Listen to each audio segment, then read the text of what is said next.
الکحل میں ملا کر کچھ عرصہ کے لیے ہم رکھتے ہیں، پھر اسے ہم چھان لیتے ہیں۔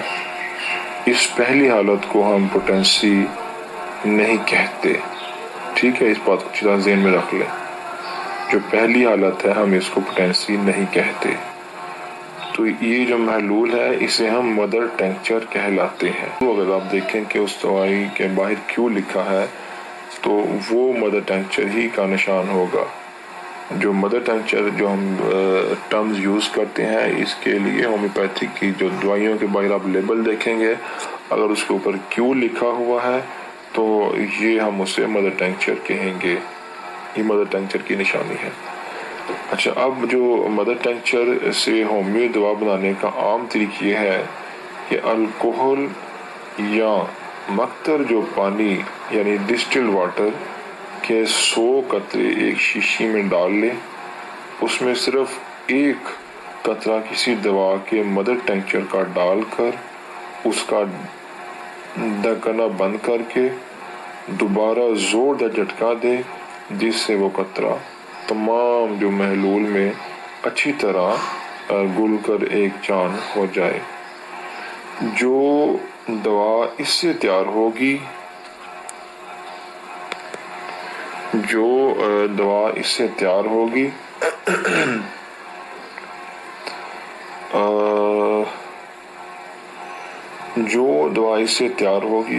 اس کو ایک پوٹینسی یا ایک طاقت کہیں گے ہم، ٹھیک ہے۔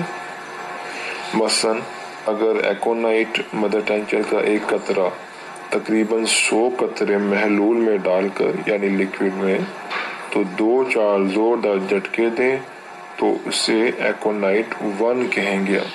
ایکونائٹ یعنی ایک کی طاقت میں ہم اسے کہیں گے۔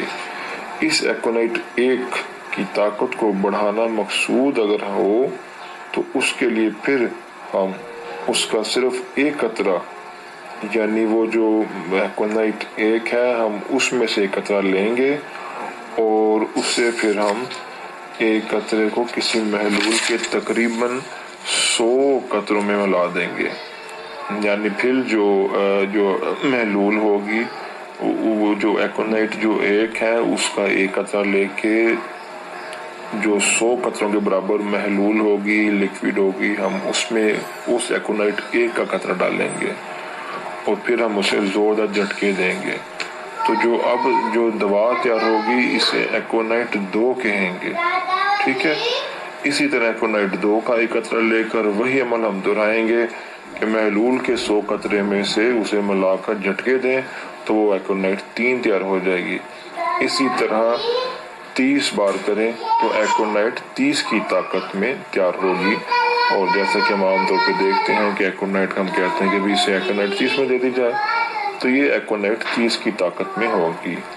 ہم جو روز جو مرہ میں جو ہومیوپیتھک دوائیاں استعمال کرتے ہیں وہ اسی طرح ساری جو دوائیاں ہیں وہ اسی طرح بنتی ہیں، ان کو اسی طریقے سے بنایا جاتا ہے، اور ان کی جو طاقت کے ساتھ لفظ سی لکھا جاتا ہے۔ سی کا صرف یہ مطلب ہے کہ دوا کی ہر پوٹینسی میں اس کی نچلی طاقت سے ایک قطرہ لے کر 100 قطرے محلول میں ملایا گیا ہے۔ اگر ہر بار محلول کے جو 100 قطرے کی بجائے صرف 10 قطرے لے کر ان میں مدر ٹینکچر کا ایک قطرہ ڈالیں اور اس عمل کو اسی طرح دہراتے رہیں تو ہر بار جو دوا تیار ہوگی اس کی طاقت اس کے سامنے ڈی لکھا جائے گا۔ ڈی جو ہوتا ہے یہ 10 کے عدد کو ظاہر کرتا ہے۔ بائیو کیمک دوائیں اسی طریق پر محلول کی بجائے ایک قسم کے ہلکے میٹھے سے تیار کی جاتی ہیں۔ مثلا مدر ٹینکچر ایک قطرہ لے کر 10 گنا ڈیکسٹروٹروز میں جو پھلوں سے تیار کردہ میٹھے کی بہت ہلکی قسم ہے خوب اچھی طرح پیس کر اسے یکجان کر دیں۔ بعض دوا ساز و مدر ٹینکچر کی بجائے اصل زہر کا جسے دوا تیار کرنا مقصود ہو ایک چھوٹا سا جو ذرا 10 گرام ڈیکسٹروٹروز میں ملا دیتے ہیں اور اسے اچھی طرح گھوٹ کر ملا دینے کے بعد جو دوا بنتی ہے اسے ہم X1 کہتے ہیں۔ جب اس جب اس میں سے 1 گرام لے کر اسے مزید 10 ڈیکسٹروز میں خوب پیس کر 1 چاند کر دیں تو یہ 2x دوا بن جائے گی، اور اس 2x میں سے 1 گرام لے کر 10 گرام ڈیکسٹروز میں اسی طریق پر اچھی طرح ملا کر یکجا کر دیں تو یہ 3x پوٹینسی بن جائے گی۔ غرض یہ کہ جب ہم یہ کہتے ہیں کہ دوا کی طاقت بڑھ رہی ہے تو ہرگز یہ مراد نہیں ہمارا ہوتا کہ اصل زہر کی جو طاقت ہے بڑھ رہی ہے، نہیں، بلکہ ہر دفعہ جب اصل جو زہر کی طاقت کم ہو کر سوا حصہ رہ جاتی ہے تو جو دوا بنتی ہے اس کی ایک طاقت بڑھ جاتی ہے۔ اسی طرح بائیوکیمک دوا کا حال ہے۔ تو ہر دفعہ اصل جو زہر ہے اس کا 10واں حصہ کم ہو تو بائیوکیمک دوا کی ایک دوائی اونچی طاقت ہو جائے گی۔ ہومیوپیتھک دوائیوں کے ساتھ عام طور پر سی لکھنے کا رواج نہیں رہا، بلکہ اب جو ہے پہلے یہ سی دوا لکھا جاتا تھا، اب رواج صرف یہ رہ گیا ہے 1 2 3 یا 30 200 1000 10,000 لاکھ اس طرح سے لکھا جاتا ہے۔ یہ اس قسم کے یہ ان کی جو طاقت کو انڈیکیٹ کیا جاتا ہے، بتایا جاتا ہے کہ کون سی طاقت ہے۔ یہی جو فگرز ہیں جو ریاضی کے جو حصے ہیں میتھمیٹکس کے وہ لکھے جاتے ہیں۔ چونکہ جو دنیا میں یہ معروف ہو چکا ہے اس لیے پھر اسی کو آگے بھی لوگوں نے اسی کو انہوں نے چلایا ہے، اور سی لکھنے کے بجائے 1 2 3 لکھ دیتے ہیں کہ یہ والی طاقت ہے، اور ہر بندہ اس کو بڑی آسانی سے سمجھ سکتا ہے۔ لیکن بعض ملکوں میں بعض کمپنیاں اپنی بنی ہوئی دوائیوں کے ساتھ سی یا ڈی وغیرہ ضرور لکھتی ہیں، ابھی بھی یہ چیز ہے، لیکن بائیوکیمک دوائیوں کے ساتھ ایکس لکھنے کا رواج ہر جگہ اسی طرح قائم ہے، اس میں تبدیلی کوئی نہیں آئی۔ بائیوکیمک کی جو دوائیاں ہیں ان کے ساتھ ہمیشہ X1 2x 3x 6x 12x وغیرہ لکھا ہوا آپ دیکھیں گے۔ اگر 1000 طاقت ہو تو انگریزی میں وہ 1m کہلائے گی، 10m لکھا جائے تو 10,000 طاقت ہوگی، اگر 1,00,000 طاقت بنائی گئی ہو تو اسے cm کہتے ہیں۔ چلے جی، یہ والا بھی ہمارا جو دوائیوں کا دوا بنانے کا طریقہ تھا اور کون سی طاقت ہے اسے کیا کہتے ہیں، یہ بھی ہمارا مکمل ہوا۔ اب جو اگلا حصہ ہے اس میں ہے کہ ہومیوپیتھک ادویات کا استعمال۔ اچھا، اس بارے میں آپ کو بتاتا چلوں کہ جو روزمرہ کے علاج میں یہ بات یاد رکھیں کہ وہ مریض جو گہری اور درینہ بیماریوں میں مبتلا ہے، مثلاً دمہ ہے، مرگی ہے وغیرہ وغیرہ، انہیں سرسری نسخہ دینا درست نہیں، ٹھیک ہے، بلکہ وقت نکال کر ایسے مریضوں کا تفصیلی انٹرویو لینا چاہیے، انہیں مکمل طور پر تمام علامات کا پوچھا جائے، ان کے مزاج کے متعلق پوچھا جائے، انہیں غصہ کیسا آتا ہے، ہر چیز سے ان کا مکمل جو ہے ان کا جائزہ لیا جائے، اور بیماری کے متعلق تمام جو باتیں ہیں وہ پوچھ کر ان کا مزاجی دوا تلاش جو ہے وہ کرنی چاہیے۔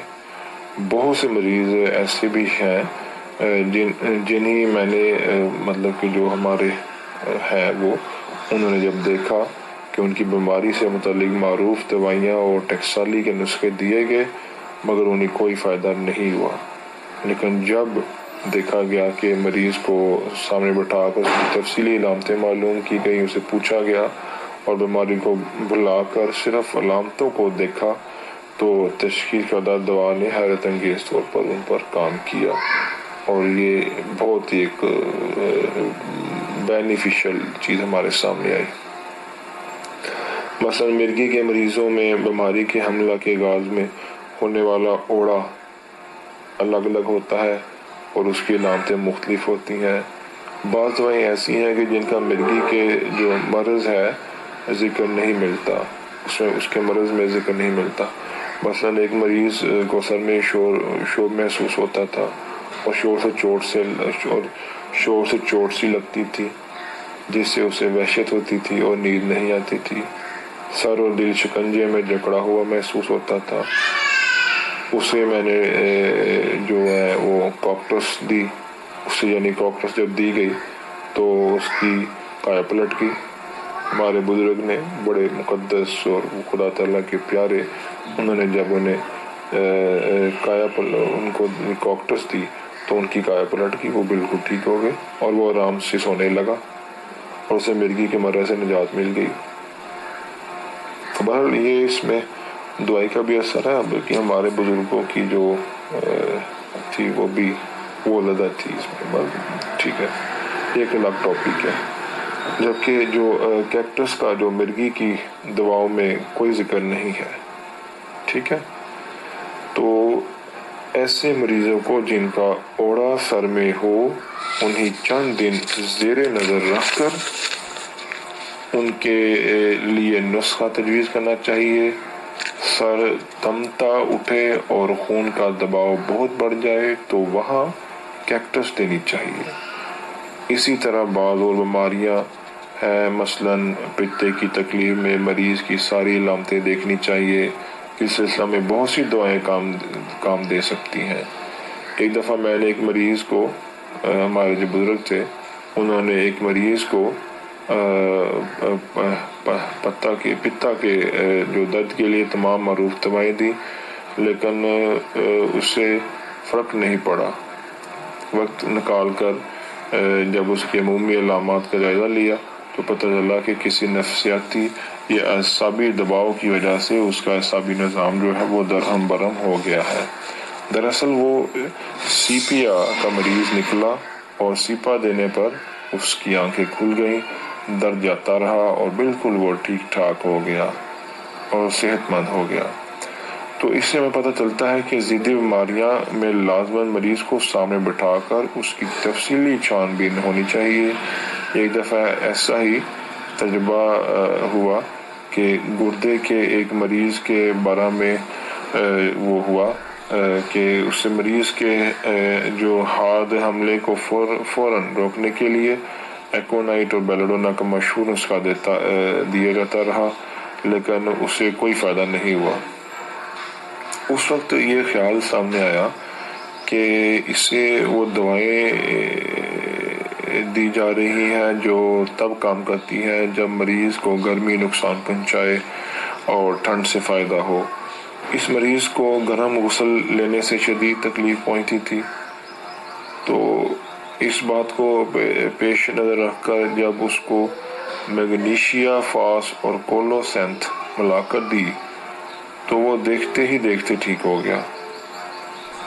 تو یہ چیزیں ہیں جو ہم نے سمجھنی ہیں۔ تو آگے چلتے ہیں۔ ہومیوپیتھک میں کوئی بھی ٹکسالی کا نسخہ ہمیشہ نہیں چل سکتا۔ سب سے اہم بات یہ ہے کہ کچھ دیر کے لیے بیماری کو بھول کر مریض کو دیکھ کر اس کی ذاتی علامتوں کو پیش نظر رکھ کر سامنے رکھ کر گرمی اور سردی کی دوائیں ذہن میں الگ الگ رکھنی چاہیے۔ اس کا بہت فائدہ ہوتا ہے۔ مثلاً اگر مریض کی طبیعت گرم ہے تو اسے ٹھنڈی دوائیں دینے سے فائدہ کی بجائے نقصان ہوتا ہے۔ مریض کے مزاج کے رخ اچھی طرح ذہن میں رکھنے چاہیے کہ کون سا ایسا مریض ہے جس کو گرمی نقصان پہنچاتی ہے یا سردی سے تکلیف پڑتی ہے یا اس سے تکلیف پتہ پہنچتی ہے یا حرکت نقصان پہنچاتی ہے اور آرام سے تکلیف بڑھتی ہے۔ اگر یہ چیزیں ذہن نشین ہو تو مریض سے بات کرتے ہوئے مرض سے ہٹ کر مریض کی طرف توجہ دی جا سکتی ہے، زیادہ توجہ دی جا سکتی ہے۔ اگر روزمرہ کی مصروفیت کی وجہ سے وقت نہ ملے تو مرض کے حوالے سے دوائیں دی جاتی ہیں، مثلاً کہ ہمیشہ وقت کی کمی کی وجہ سے ایسے ہی نسخوں کی تلاش میں رہیں جس سے جلد فائدہ ہو جائے۔ لمبے تجربے کے پیش نظر احتیاط سے بنائے ہوئے یہ نسخے کام اکثر صورتوں میں آ جاتے ہیں، لیکن جو مریض باقی رہ جائے ان کے بارے میں مذکورہ بالا طریقے اختیار کرنا لازم ہے۔ تو عام طور پر ہومیوپیتھ اس فلسفے کو قبول کرتے ہیں کہ جو ہومیوپیتھی کی ایک دوائی کو دوسری میں نہ ملایا جائے۔ تو بعض دفعہ ہمارے بزرگان بھی شروع میں ایسا ہی کرتے رہے، مگر پھر یہ طریق بدلنا پڑا۔ اس کی وجہ یہ مشکل تھی کہ ایک دوا کی پہچان کے لیے جتنا وقت چاہیے وہ وقت اکثر میسر نہیں آتا تھا۔ تو اسی طرح جو مختلف پھر جو آپ کو پتہ ہے جو تھی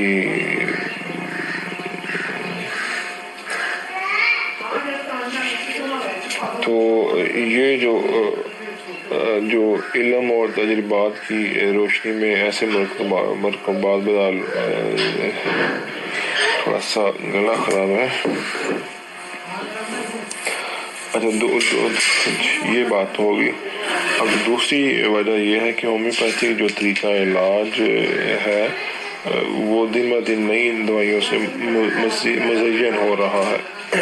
روزانہ نئی دوائیاں آ رہی ہیں، کئی قسم کے تجربات کیے جا رہے ہیں اور ایسی دوائیاں دریافت ہو رہی ہیں جو سابقہ دواؤں سے بہت زیادہ اثر دکھاتی ہیں، یا سابقہ دواؤں میں ان مریضوں کا جو علاج ہی نہیں۔ اس لیے جب مرکبات بنائی جاتے ہیں تو دراصل ایک ہی دوا وجود میں آتی ہے، کیونکہ اکثر جو دوائیاں ہیں جو پہلے استعمال ہو رہی ہیں وہ قدرتی جو مرکبات ہی تو ہے۔ مثلا نکسومیکا کو ایک دوا کہنا اس لیے درست نہیں کہ نکسومیکا کا تو بہت سی دوائیوں کا قدرتی طور پر بننے والا ایک مرکب ہے۔ پس میں ہمیشہ اپنے جو بنائے ہوئے مرکبات جو ہمارے ہیں اس پہلو سے غور کرتے ہیں کہ آخری نتیجہ کے طور پر ان کو کون سی علامتیں قابل اعتبار ہیں، اور ہرگز ضروری نہیں کہ ہر دوا جو اس مرکب میں شامل ہو اس کی تمام علامات مرکب میں بھی موجود رہیں، کیونکہ دوائیں ایک دوسرے کے اثر کو اندر ہی اندر زائل بھی کرتی رہتی ہیں۔ آپ کو پتہ ہے اس چیز سے اچھی طرح سے، اور آخری صورت میں بعض دفعہ بالکل مختلف تاثیر بھی ظاہر ہوتی ہے۔ اب میں تھوڑا سا آپ کو بتاؤں گا وائرس کے متعلق۔ وائرس اپنے جو ارتقاء میں سب سے تیز ہے۔ کوئی اور چیز اتنی تیزی سے شکلیں بدلتی نظر نہیں آتی جتنی وائرس ہے۔ اگر ہومیوپیتھک طریق پر صحیح دوا دے کر اسے ختم نہ کیا جا سکے تو اینٹی بائیوٹک دوا دینے سے جو وائرس کی قسم مرے گی اس کے بدلے پہلے سے زیادہ خطرناک ایک نئی قسم پیدا ہو جائے گی، اور یہ سلسلہ بڑھتے کینسر میں بھی تبدیل ہو سکتا ہے۔ اچھا اب ہم آپ کو ایک جو عام اصول ہے اس کے متعلق بتاتے ہیں۔ یہ جو عام اصول جو آپ نے یاد رکھنا ہے یہ ہے کہ جہاں عوارض مزمن ہو چکے ہوں یا اس نوعیت کے ہوں کہ بہت آہستہ بڑھ کر انہوں نے نظام جسم پر قبضہ کیا ہو، ان کے جو علاج کے لیے ایسی دواؤں کی ضرورت پڑتی ہے جن کے مزاج میں آہستگی پائی جاتی ہے اور وہ لمبے عرصے تک استعمال کرتے رہنے میں آہستہ اپنا اثر دکھاتی ہے۔ درینہ بیماریوں میں جو دوائی تجویز کریں وہ 6 ماہ سال تک دیتے رہیں۔ پہلے کچھ عرصہ 30 طاقت میں دیں، پھر جب وہ اثر بند کر دیں تو 200 میں شروع کر دیں، ہفتہ 10 دن میں ایک دفعہ، اور اس کے بعد پھر مہینے میں 1-2 بار 1000 میں دیتے رہیں۔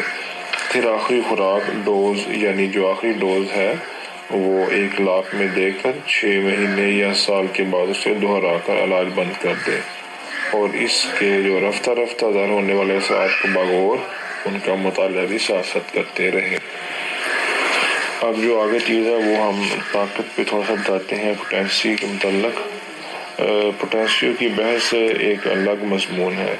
ان میں بہت سائنٹیفک طور پر ریسرچ ہوئی ہے کہ کس قسم کے مریضوں اور بیماریوں میں کون سی پوٹینسیاں استعمال ہونی چاہیے۔ معدے کی تکلیف میں نسبتاً چھوٹی پوٹینسیاں زیادہ اثر کرتی ہیں۔ اعصابی تکلیف ہو تو 200 یا زیادہ اونچی طاقتوں کی ضرورت پیش آ سکتی ہے۔ گہری نفسیاتی بیماریوں میں بڑی پوٹینسی میں فائدہ ہوتا ہے۔ کینسر کی بعض قسموں میں زیادہ اونچی طاقت دینی پڑتی ہے، لیکن بعض مریضوں کی حالت اتنی بگڑ چکی ہوتی ہے کہ ان کو اونچی طاقت دینا ان کے لیے زہر ثابت ہوتا ہے۔ پہلے رفتہ رفتہ ان کی جسمانی حالت کو اعتدال پر لانے کی کوشش کرنی چاہیے، اور پھر مناسب غذا اور وٹامنز کے استعمال سے بھی استفادہ کرنا چاہیے۔ جب مریض میں رد عمل برداشت کرنے کی طاقت پیدا ہو جائے تو پھر اسے 30 طاقت سے علاج شروع کر کے طاقتوں کو تدریجاً بڑھایا جا سکتا ہے۔ ایک دوسرے کی دشمن دواؤں کو بھی اکٹھا نہیں دینا چاہیے۔ بعض دوائیوں کا آپس میں تضاد ہوتا ہے، ان کو اکٹھا نہ دیا جائے۔ یہ تو تیز گرم چائے میں آئس کریم ملانے والی بات ہے۔ ٹھیک ہے نا؟ اگرچہ جو کینٹ سائنس تھے انہوں نے بعض دواؤں کے استعمال میں لاکھ طاقت سے بہت ڈرایا ہوا ہے۔ ان میں خصوصیت سلیشیا شامل ہے، حالانکہ سلیشیا کو ایڈز اور بعض قسم کے کینسرز میں لاکھ سے نیچے 1000 تک کی طاقتوں میں مفید ہی نہیں پایا۔ جب لاکھ سے نیچے دی گئی جو ایڈز اور بعض دوسرے کیسز میں، تو اس نے اثر دکھایا ہی نہیں، یعنی لاکھ میں یہ زیادہ اثر کرتی ہے۔ مختلف قسم کے تضادات پائے جاتے ہیں، ہر ایک کی اپنی اپنی رائے میں بہرحال فرق تو آ جاتا ہے وقت کے ساتھ ساتھ۔ تو جو ہومیوپیتھک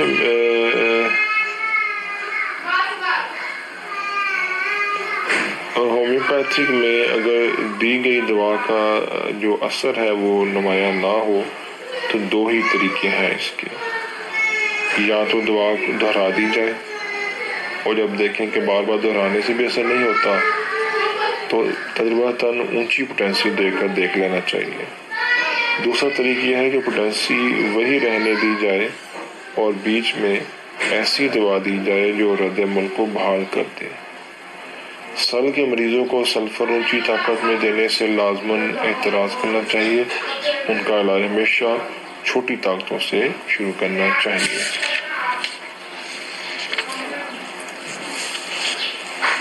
اب آگے ہے ہومیوپیتھک دوا کی خوراک۔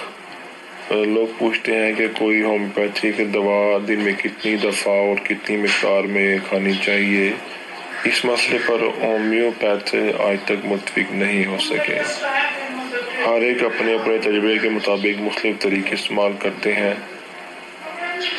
تو بعض کتابوں میں لکھا ہے کہ ہر جگہ اپنے تجربے کے مطابق ہی کارآمد طاقتیں تجویز کی ہیں، اور مختلف جو ہومیوپیتھ کے تجارب کے اگر پیش نظر ان کی کتابوں کو مذکور طاقتوں کا کیوں ذکر کر دیا ہے، مختلف ہر کے اپنی اپنی رائے پائی جاتی ہے۔ اور یہ جو اس مطلب کہنے کا یہ ہے کہ اس جو بات کو ہے یہ معالج پر چھوڑ دی گئی ہے، علاج کرنے والے پر چھوڑ دی ہے کہ وہ جو طریق چاہے اختیار کرے۔ جن طاقتوں کے اثر کے مؤثر ہونے پر ہم خود دیکھتے ہیں، خود شاہد ہیں، تو ان کو استعمال آنے والے شاذ کے طور پر ہی ان سے استفادہ کرنے سے محروم رہیں گے۔ سائز ہے کہ وہ ان دواؤں کو اس طاقت میں استعمال کریں جو ان مریضوں کے مناسب حل نہ ہو۔ ہومیوپیتھی کے ادویات کی مقدار اتنی اہم نہیں ہوتی، مریض چند گولیاں کھائے یا زیادہ کھائے کوئی خاص فرق نہیں پڑتا۔ البتہ کوئی دوائی جتنی دفعہ کھائی جائے اس سے ضرور فرق پڑتا ہے۔ ہومیوپیتھی دوا ایک دفعہ کھانے کو ایک سٹرائک کہا جاتا ہے۔ جب آپ دوائی ایک دفعہ کھاتے ہیں تو اس سے ایک سٹرائک کہا جاتا ہے۔ دوا کے منہ میں ڈالتے ہی آپ کو جو جسم میں اس کا رد عمل شروع ہو جاتا ہے، یہ اس میں بڑی خاصیت ہے، اور دن رات میں جتنی بار یہ دوائی لی جائے گی ہر دفعہ تحریک کا اعادہ کرے گی۔ بعض ہومیوپیتھک معالجین اصرار کرتے ہیں کہ دوا ہاتھ کی بجائے کاغذ میں ڈال کر کھانی چاہیے ورنہ اس کا اثر ضائع ہو جائے گا، حالانکہ عام طور پر ہاتھ منہ سے زیادہ صاف ہوتے ہیں اور منہ میں کئی قسم کی علائشوں کی تہی چڑھی ہوتی ہے۔ اگر منہ دوا کے اثر کو قبول کر سکتا ہے تو پھر ہاتھ میں ڈال کر کھانے سے کیا فرق پڑ سکتا ہے؟ اگر کاغذ پر ڈالی جائے تو کاغذ پر بھی تو آلودگی ہوتی ہے۔ عام خونی نمک کی ہومیوپیتھی پوٹینسی کو نیٹریم اور کہا جاتا ہے۔ منہ پہلے ہی اس میں اتنی مقدار میں نمک موجود ہوتا ہے کہ اس کی ہومیوپیتھی خوراک کھائی جاتی ہے۔ تو ایسے ہی جیسے نمک کی کان میں نمکین پانی کا معمولی سا قطرہ ڈال دیا جائے لیکن اس کے باوجود اثر ہوتا ہے۔ اس کی وجہ یہ ہے کہ اس کا اثر مادی ذرات سے تعلق نہیں ہوتا۔ دوا بناتے ہوئے جب محلول میں لیکوڈ میں سے جو اصل مادہ بالکل غائب ہو جاتا ہے تو اس کے اندر محض اس کی ایک یاد سی رہ جاتی ہے، اس کی ایک ریمیمبرنس اس میں رہ جاتی ہے جو منہ یا خون میں شامل ہو کر اپنا اثر ضرور دکھاتی ہے اور روح اس پیغام کو سمجھ لیتی ہے۔ دراصل جو خدا تعالیٰ نے یاد کا ایک ایسا نظام بنا رکھا ہے کہ وہ کبھی نہیں مٹتا، ایک روحانی نظام ہے، اس کا مادے سے بھی ایک تعلق ہے۔ بہرحال ہم جو مختلف تجربات ہیں وہ ہم نے آپ کو بتائے ہیں لوگوں کے۔ اب یہ بتائیں گے کہ دوا کب کھائی جائے۔ دوا کھانے میں یہ احتیاط لازم ہے کہ کھانے سے مان پہلے یعنی آدھا گھنٹے تک اور آدھے گھنٹے بعد تک نہ کھائی جائے تو بہتر ہے۔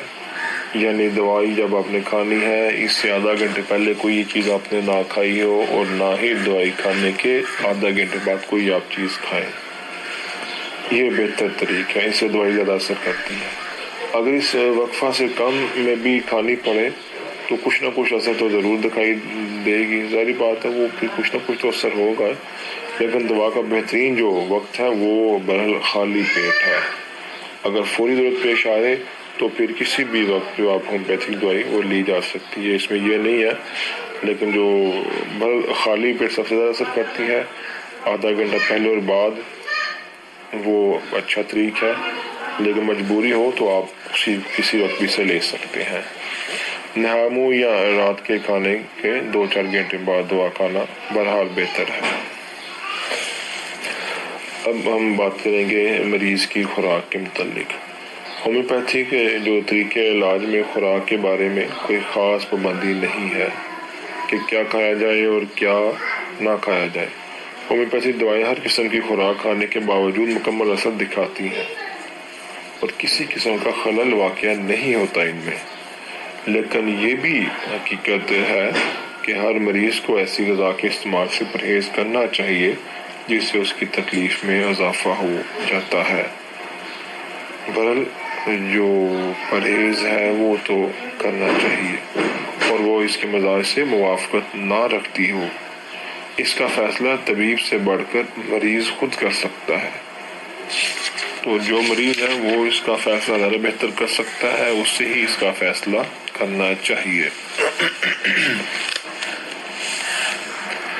اب ہم بات کریں گے کہ ہومیوپیتھک دواؤں کو محفوظ رکھنے کا طریقہ کیا ہے۔ ہومیوپیتھک جو دوائیں ہیں لمبے عرصے تک خراب نہیں ہوتی، 100 سال سے زائد مدت تک بھی پڑی رہیں پھر بھی اثر دکھاتی ہیں، لیکن عموماً انہیں معتدل درجہ حرارت پر خشک جگہوں پر رکھنا چاہیے۔ خشک جگہ پر رکھیں، ایسے تو یہ 100 سال تک خراب نہیں ہوتی، لیکن اچھی بات ہے کہ ایک درمیانے میں جو ہے وہ درجہ حرارت میں انہیں رکھا جائے۔ شیشیوں کے جو ڈھکنے ہیں اچھی طرح سے بند ہو، درجہ حرارت بڑھنے سے عموماً دوا خراب نہیں ہوتی، لیکن اگر دوا ٹینچر کی صورت میں ہو اور شیشی کے ڈھکنے کو احتیاط سے بند نہ کیا گیا ہو تو درجہ حرارت بڑھنے سے دوا سوکھ جاتی ہے۔ اگر شیشی بالکل خشک ہو جائے تو تازہ دوا بنانی چاہیے، لیکن ایک قطرہ بھی موجود ہو تو اس میں دوبارہ محلول ڈال کر اسے آپ پھر بھر سکتے ہیں۔ اس طرح دوا کی پوٹینسی 1 درجہ زیادہ ہو جائے گی، یعنی 30 کی بجائے وہ 31، یا اگر 200 ہے تو 200 کی بجائے 201 ہو جائے گی، لیکن عموماً اس کے اثر میں کوئی اتنا خاص فرق نہیں پڑتا۔ ہومیوپیتھک دوائیوں کے بارے میں یہ احتیاط بھی لازم ہے کہ انہیں براہ راست دھوپ میں نہ رکھا جائے، کیونکہ سورج کی شعاؤں سے ان دواؤں کا اثر زائل ہو سکتا ہے۔ اگر دوا کی خالی شیشیاں دوبارہ استعمال میں لانی ہو تو انہیں پانی میں ابال کر یعنی پانی کو ابال کر اچھی طرح سے خشک کر کے دھوپ میں رکھ دیں تاکہ پہلی دوا کے تمام اثرات جو ہے اس میں سے مٹ جائیں۔ پانی کو ابالیں، شیشی کو اچھی طرح سے پھر دھو کر ابلے پانی سے ان کو دھوپ میں رکھ دیں، خشک اچھی طرح سے کر لیں۔ دھوپ سے پھر جو ہے پہلی دوا کے اس میں سے اثرات وہ جو ہے وہ مٹ جائیں گے۔ سب دواؤں کو الگ الگ شیشیوں میں رکھنا چاہیے، اگرچہ جو بعض دواؤں کے نسخے بنا کر رکھنے سے اثر کلیتاً زائل تو نہیں ہوتا، لیکن وہ دوائیں جو ایک دوسرے کے اثر کو زائل کر دیں اور آپس میں ہم مزاج نہ ہو، انہیں الگ الگ رکھنا ضروری ہے۔ ضرورت کے مطابق تازہ مکسچر بنایا جائے تو بہتر ہے یہ بنسبت اس کے مکسچر بنا کر رکھا جائے۔ دوا کو حتی الامکان تیز خوشبو کے اثرات سے بچا کر رکھنا چاہیے، خصوصاً کافور کی خوشبو تو اکثر ہومیوپیتھک ادویات کے اثر کو زائل کر دیتی ہے۔ اگر کمرے میں خوشبو یا تیز دوا کا سپرے کیا گیا ہو تو جب تک اس کا اثر زائل نہ ہو جائے ہومیوپیتھک دواؤں کی شیشیاں نہ کھولی جائیں، کیونکہ ان سے پھر ان کا جو اثر ہے دواؤں کا ان پر اثر ہوگا اور وہ اثر ان کا ختم ہو سکتا ہے۔ اب ہم آپ کو تھوڑا سا الیکٹرولائٹ کے بارے میں بتاتے ہیں۔ خون کا وہ سیال مادہ جس میں سرخ اور سفید انسان ضرور بیمار پڑ جاتا ہے۔ قانون قدرت کے مطابق 12 جو کیمیائی مادوں کا باہم متوازن ہونا ضروری ہے، یہ خدا تعالیٰ نے ایک قانون قدرت بنایا ہوا ہے، یعنی جس مقدار میں اور پھر جب تناسب میں اللہ تعالیٰ نے انہیں خون میں معلق فرمایا ہے تو وہ تناسب بگڑتے ہی ضرور کسی بیماری میں پر منتج ہوگا۔ بعض دفعہ خطرناک بیماریاں ان انکیات کا توازن بگڑنے سے نہیں پیدا ہوتی، بلکہ بیرونی جو وجوہات مثلاً مہلک جراثیم وغیرہ کے حملہ سے پیدا ہوتی ہیں، وہ بیماریاں ان انکیات کا توازن بگاڑنے کا موجب بن جاتی ہیں، جو ایک دفعہ بگڑ جائے تو بیماریوں کو مزید بڑھا دیتا ہے اور بسا اوقات یہ بھی دیکھا گیا ہے کہ مریض کے لیے جان لیوا ثابت ہوتا ہے۔ بائیو کیمی کے طریقے علاج میں اس پر بہت تحقیق ہوئی ہے کہ ان کیمیائی مادوں سے بنائی ہوئی بائیو کیمک دوائیاں کس کس بیماری اور کس کس قسم کے مضر علامات کو درست کرنے میں مفید ثابت ہوتی ہیں۔ مثلاً جہاں اکثر اعصابی بیماریوں میں کالی فوس مفید بتائی جاتی ہے، وہاں اکثر تشخیصی بیماریوں میں میگ فوس مفید بتائی جاتی ہے۔ بائیو کا مطلب یہ ہے کہ زندگی اور کیمی کا مطلب ہے کیمیکل کا مخفف ہے، یعنی کہ وہ کیمیکل جو زندگی برقرار رکھنے کے لیے ضروری ہے۔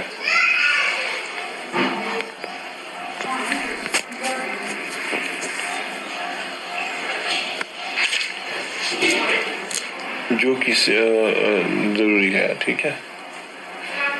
ان میں ایک دوا سلیشیا ہے جو کسی کیمیائی مرکب سے نہیں بلکہ سلیکن سے بنتی ہے، جو زمین کا ایک عالمگیر جز ہے اور ہر مٹی میں پایا جاتا ہے۔ انسانی جسم پر سلیشیا کا زیادہ تر جو اثر ہے اس طرح ہوتا ہے کہ ہر دوائی ہر جو بیرونی حملے کے خلاف جسم کو متحرک کر دیتی ہے۔ اسی دوا سے اونچی طاقت کی ہومیوپیتھک دوائی بھی بنائی جاتی ہے۔ صرف سلیشیا پر ہی بس نہیں، تمام جو بائیو کیمک ادویات ایکس طاقت کے علاوہ سی طاقت میں یعنی روزمرہ کے استعمال ہونے والی جو ہماری ہومیوپیتھک طاقت میں بھی بنائی جاتی ہیں اور کامیابی سے استعمال ہوتی ہیں۔ بعض جو ہمارے معالج ہیں وہ سمجھتے ہیں، جو ڈاکٹر ہیں وہ سمجھتے ہیں کہ بائیو کیمک دواؤں کی حدود کے اندر رہتے ہوئے وہ ہر بیماری کا علاج کر سکتے ہیں، اس لیے یہ ہومیوپیتھک طریقہ علاج کی ایک الگ شاخ بن گئی ہے۔ جبکہ ہومیوپیتھک جو معالج ہیں، سینکڑوں معالج جو ہومیوپیتھک دواؤں کے علاج بایوکیمک دوائیں بھی استعمال کراتے ہیں، وہ بعض دفعہ دونوں دوائیں جو ہیں وہ استعمال کروا دیتے ہیں۔ کسی جو بیماری کے پیدا ہونے کے لیے ہرگز ضروری نہیں ہے کہ پہلے خون میں موجود جو 12 نمکیات کا توازن بگڑے تو اس کے نتیجے میں کوئی بیماری لگے۔ ہزاروں بیماریاں ایسی ہیں جو نمکیات کے توازن سے بے نیاز الگ جو محرکات ہیں وجوہات سے پیدا ہوتی ہیں۔ مثال کے طور پر ٹائیفائیڈ اور پولیو بیرونی جراثیم کے حملے سے ایسے شخص کو بھی لاحق ہو جاتے ہیں جس کا نمکیات کا نظام متوازن ہوتا ہے۔ اگر دوسری دواؤں سے ٹائیفائیڈ اور پولیو کا صحیح علاج کیا جائے اور اعصاب میں زندگی کی کچھ رمق باقی ہو تو زندگی ان کے خلاف دفاع شروع کر دیتی ہے اور رفتہ رفتہ بیماری کے ساتھ مٹنے لگتے ہیں۔ یہاں پہ ہم آپ کو ایک تنبیہ کرتے جاتے ہیں کہ ایک امر سے یہاں تمام معالجین کو متنبہ کیا جاتا ہے کہ جو بایو کیمیکل ادویات کا مسلسل استعمال خون کا وقتاً فوقتاً تجزیہ کرائے بغیر انتہائی خطرناک نتائج کا حامل بھی ہو سکتا ہے، اور ان کا اندھادھند استعمال نمکیات کا توازن درست کرنے کی بجائے انہیں حد سے زیادہ بگاڑ بھی سکتا ہے۔ ایسی مثالیں موجود ہیں کہ بایو کیمیکل ٹانک استعمال کرنے سے بعض بچوں کو بلڈ کینسر ہو گیا اور وہ سنبھالے نہیں سنبھلے۔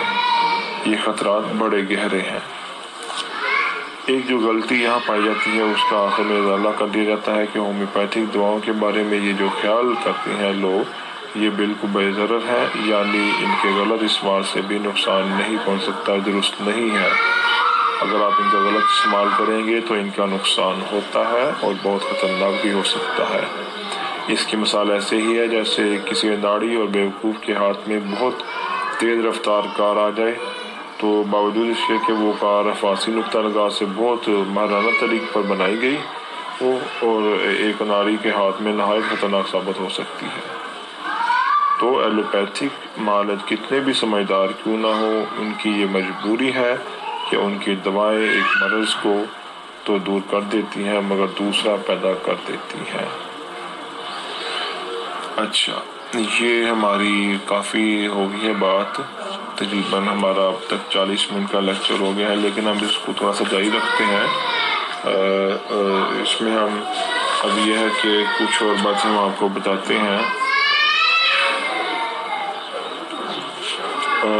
آگے جو ہم آپ کو اب بتائیں گے وہ یہ بتائیں گے کہ بعض جو اور دوائیاں ہیں ان کے متعلق ہم بعض دوائیوں کا جو ہے وہ ہم آپ کو اب تعارف کروائیں گے، ٹھیک ہے؟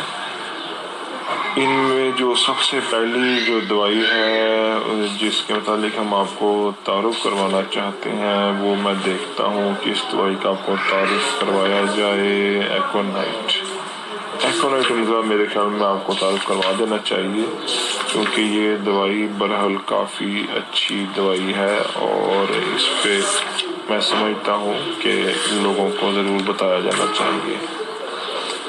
ہومیوپیتھک جو ہے اس میں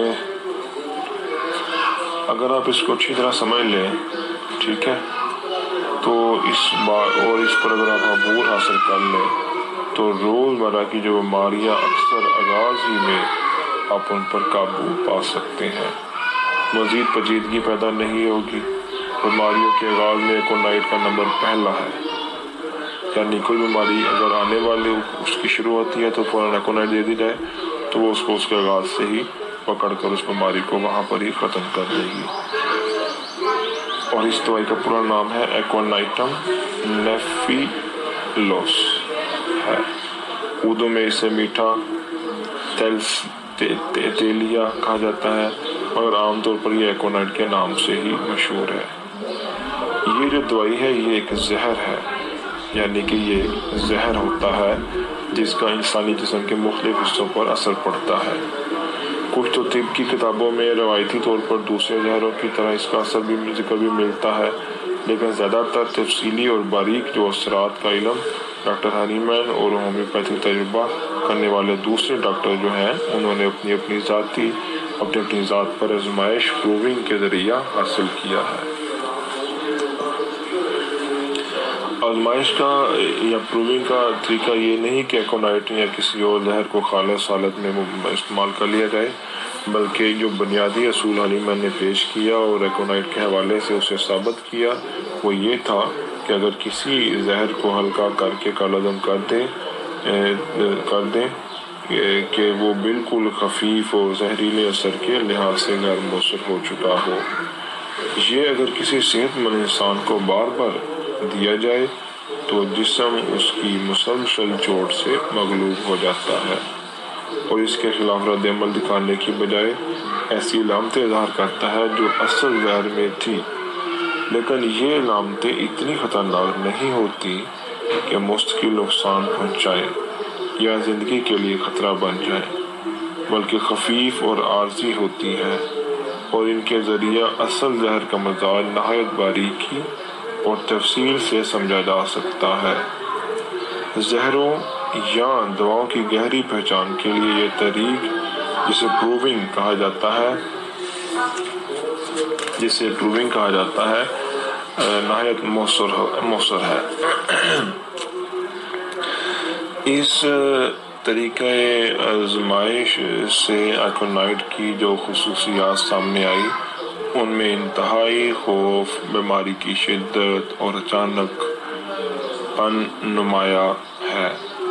بیماری اچانک حملہ کرتی ہے اور مریض خیال کرتا ہے کہ وہ اس بیماری سے بچ نہ سکے گا۔ ایکونائٹ عموماً خشک اور ٹھنڈے موسم کی دوا کہلاتی ہے کیونکہ اس کی بیماریاں زیادہ تر خشک سرد موسم میں لگتی ہیں، مگر ضروری نہیں کہ ایکونائٹ صرف سرد خشک موسم کی بیماریوں میں ہی استعمال ہو۔ ہر قسم کی بیماریاں ہر موسم میں اگر اچانک اور تیزی سے شروع ہو اور شدید خوف دامن گیر ہو تو بلا تردد ایکونائٹ کا استعمال کرنا چاہیے۔ ایکونائٹ کو اگر اسٹاک سے ملا کر دیا جائے تو یہ نسخہ بیماریوں کے آغاز میں اور بھی زیادہ مؤثر اور وسیع الاثر ثابت ہوتا ہے۔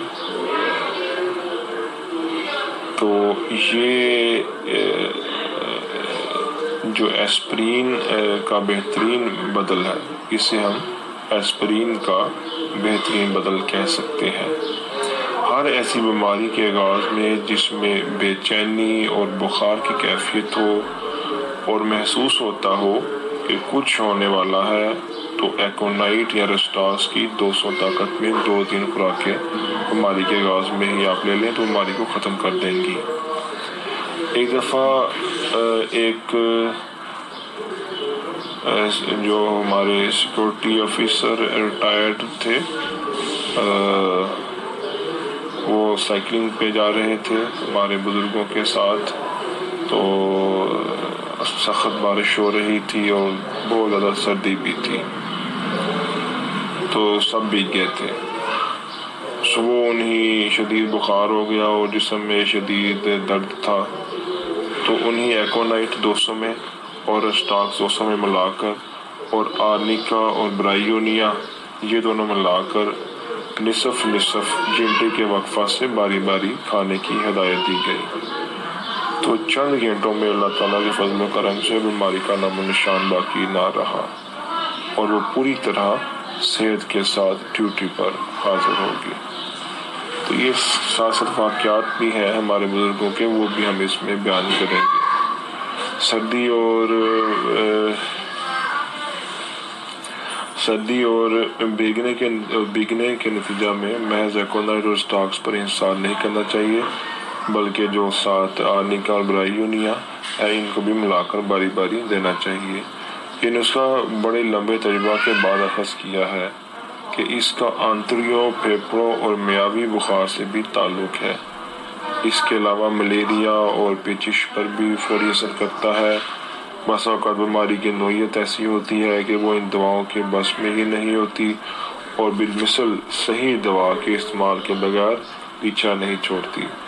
بعض دفعہ انفلوئنزا کہ آغاز میں یہ نسخہ ناکام ہو جاتا ہے، سوائے اس کے کہ بالکل شروع میں دیا جائے۔ اگر ذرا دیر ہو جائے تو پھر انفلوئنزا کی دوسری بالمثل دوائیں دینی پڑیں گی۔ عرصے کے لحاظ سے بیماریاں دو قسم کی ہوتی ہیں، ایک حاد ایکیوٹ یعنی آنن فانن شدت سے حملہ آور ہونے والی جو ٹھیک بھی جلد ہو جاتی ہے، دوسری مزمن کرونک بیماریاں جو آہستہ آہستہ جسم میں نفوذ کرتی ہیں۔ لمبی بیماریوں کی بھی کئی قسمیں ہیں، کچھ تھوڑا عرصہ رہنے والی ہیں جیسے ٹائیفائڈ وغیرہ، اور کچھ لمبا عرصہ جسے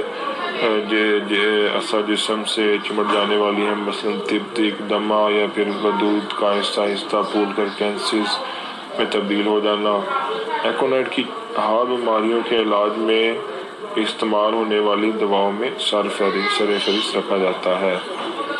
گردوں کے درد شروع ہونے پر ایکونائٹ کو بیلاڈونا 1000 کے ساتھ ملا کر 15 منٹ کے وقفہ سے 2 خوراکیں دی جائیں تو متعدد مریضوں کو فوری فائدہ ہوتا ہے۔ ہاں، اگر گردے کے تشنجی درد کو گرمی سے آرام آتا ہو تو یہ نسخہ کوئی فائدہ نہیں دے گا۔ یہ صرف ان مریضوں میں کام کرے گی جن کو گرم ٹکور نقصان پہنچاتی ہے۔ جہاں گردے کی تکلیف میں گرمی سے افاقہ ہوتا ہو، وہاں بعض دفعہ کولوسینتھسیم کی ایک ہی خوراک فوری فائدہ پہنچائے گی، یا پھر میک فاسٹ 6X کو گرم پانی میں گھول کر گھونٹ گھونٹ پلایا جائے تو تشنج دور ہو جائے گا۔ اور جہاں سردی سے آرام محسوس ہو، وہاں ایکونائٹ اور بیلاڈونا ناکام کرے گی۔ اگر اچانک پیچش کے ساتھ خوف کا عنصر نمایاں ہو تو ایکونائٹ اس پیچش میں بھی فوری فائدہ دیتی ہے۔ خشک گرمی کی پیچش میں تو یہ لاجواب ہے۔ دل کی بیماریوں میں بھی ایکونائٹ بہت کام آتی ہے۔ اسی طرح ہمارے بزرگوں کے جو والد صاحب تھے، بڑے ہی نیک، بہت ہی نیک، خود بھی ایک بہت اچھے ہومیوپیتھ تھے۔ وہ اکثر دل کی تکلیف میں ایکونائٹ اور گریٹکس ملا کر دیا کرتے تھے۔ ایکونائٹ کو مدر ٹنکچر کی صورت میں ہی گریٹکس مدر ٹنکچر سے ملا کر ٹانک بنایا جاتا ہے۔ تو 8-10 قطرے جو گریٹکس کے کیو اور صرف 1-2 قطرے ایکونائٹ کیو کے پانی میں ملا کر دیں تو اللہ تعالیٰ کے فضل و کرم سے بہت یہ مؤثر ثابت ہوتے ہیں۔ ایکونائٹ کی جو زیادہ مقدار خطرناک ثابت ہو سکتی ہے، اس لیے احتیاط کرنی چاہیے۔ اس میں ایسا مریض جس کے دل کے دھڑکنے کی رفتار معمول سے زیادہ ہو، اس کے لیے ایکونائٹ بہت مفید ہے۔ بعض دفعہ معدے میں ہوا پیدا ہونے سے یا اعصابی کمزوری کی وجہ سے دل بہت تیزی سے دھڑکنے لگتا ہے، نیند بھی نہیں آتی۔ اگر کسی چیز کا خوف ہو، کوئی بری خبر سنی ہو، یا امتحان دینے کے لیے جانا ہو، یا کوئی ابتلا درپیش ہو تو جہاں سے دل کی دھڑکن تیز ہو جاتی ہے۔ ایکونائٹ 30 یا 200 میں دینے سے دھڑکن معمول میں آ جاتی ہے اور طبیعت پر سکون ہو جاتی ہے۔ ایکونائٹ بعض ذہنی امراض میں بھی مفید ہے۔ صدمے یا مایوسی سے دماغ پر اچانک اثر ہو جائے اور ہر چیز سے بے جا خوف آنے لگے تو بیماری کی ابتدا میں ہی ایکونائٹ استعمال کرنے سے نمایاں ہمیں فرق نظر آتا ہے۔ لیکن اگر بیماری لمبی ہو جائے تو پھر دوسری دوائیں استعمال کروانا چاہیے جن میں سلفر نمایاں ہے۔ سلفر کو ایکونائٹ کی مزمن دوا کہا جاتا ہے۔ سلفر کی جو علامات مشکل لمبی بیماریوں میں ملتی ہیں وہ عارضی طور پر ایکونائٹ میں پائی جاتی ہیں۔ روزمرہ کی زندگی میں ایسی بیماری جو جراثیم کے حملہ کی وجہ سے ہو، مثلاً باسی غذا کھا لی جائے جس میں تعفن پیدا ہو چکا ہو اور اس سے اسہال شروع ہو جائے، یا اچانک پیچش لگ جائے، اسی طرح برسات کے موسم میں خونی پیچش جس سے مرض ڈر جائے، ان سب بیماریوں میں ایکونائٹ مفید ثابت ہو سکتا ہے۔ بعض بیماریوں میں مریض خوف سے چیخیں مارتا ہے اور چکر بھی آنے لگتے ہیں۔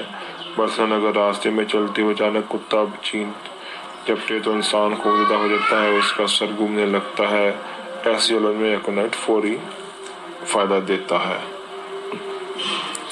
اگر آنکھوں میں اچانک سوزش ہو جائے تو بھی ایکونائٹ اور بیلاڈونا بیک وقت ذہن میں آتے ہیں۔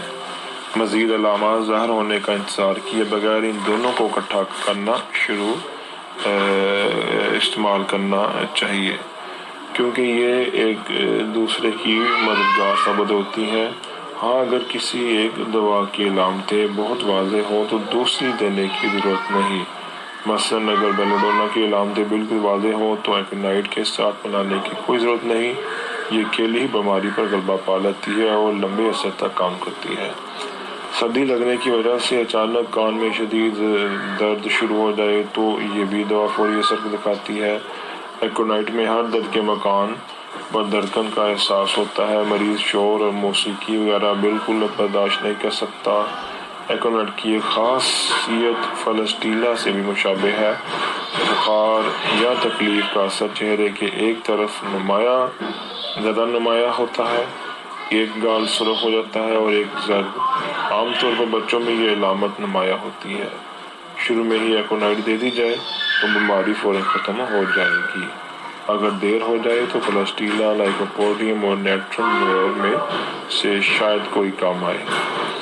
دانتوں میں سردی کی وجہ سے درد یا گلے میں تکلیف ہو تو بھی ایکونائٹ ضرورت ہوگی۔ اگر جسم کے کسی حصہ میں خون کا دباؤ زیادہ ہو جائے تو اندرونی و بیرونی جریان خون شروع ہو جاتا ہے۔ مثلاً آنتڑیوں سے خون بہنے لگ جائے گا۔ کوئی بھی وجہ ہو، اگر ایسا اچانک ہوا ہو اور خوف بھی ساتھ ہو تو بلا خوف ایکونائٹ استعمال کریں۔